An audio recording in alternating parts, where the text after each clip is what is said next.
Door తీయకండి boss.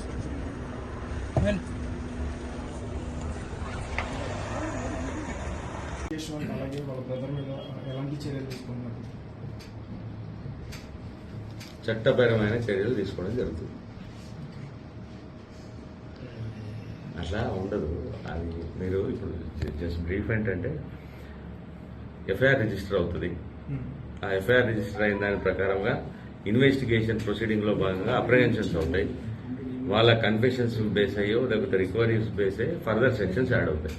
అది ఇప్పుడు ఒక అమ్మాయి మనకు నార్సింగ్ పిఎస్ పరిధిలో అమ్మాయి ఏమని కంప్లైంట్ ఇచ్చింది, నన్ను ఒక వ్యక్తి సంపత్ వినయ్ అనే వ్యక్తి నన్ను పెళ్లి చేసుకుంటానని చెప్పేసి నన్ను వాడుకొని మోసం చేసి వదిలేసి నన్ను కాకుండా ఇంకొక అమ్మాయిని పెళ్లి చేసుకొని వెళ్ళిపోయాడు అనే కేసు మీద basically that of the 417, 420, 376 cases register అయ్యాయి.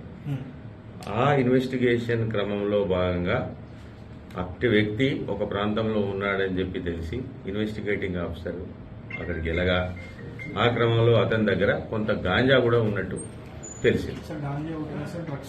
లేదు, ఓన్లీ గాంజా, అది కూడా స్మాలర్ క్వాంటిటీ దొరికింది. కాబట్టి ఆ క్వాంటిటీకి సంబంధించిన ఫర్దర్ కన్ఫెషన్స్ ఏం తీసుకున్నారు ఏంటి అన్న దాని మీద బేస్ అయ్యి రిమాండ్ లో అవన్నీ కూడా యాడ్ అయిపోతాయి. ఇంకా basically I'm not the investigating officer here in this particular case. ఈ కేసుకు సంబంధించిన ఇన్వెస్టిగేటింగ్ ఆఫీసర్ దగ్గర నుంచి ఇంకా ఫీడ్బ్యాక్ తీసుకోవాలి. ఫర్దర్ గా ఏదైతే క్రిమినల్ కంటెంట్ వస్తుందో ఆ కంటెంట్ కి సంబంధించిన సెక్షన్స్ యాడ్ అయ్యి ఎవరైనా అక్యూజ్డ్ జైలుకి వెళ్తారు. ఒకవేళ బెయిలబుల్ సెక్షన్స్ ఉన్నాయనుకోండి, 41 ఇచ్చే సెక్షన్స్ అయితే 41 ఇస్తారు.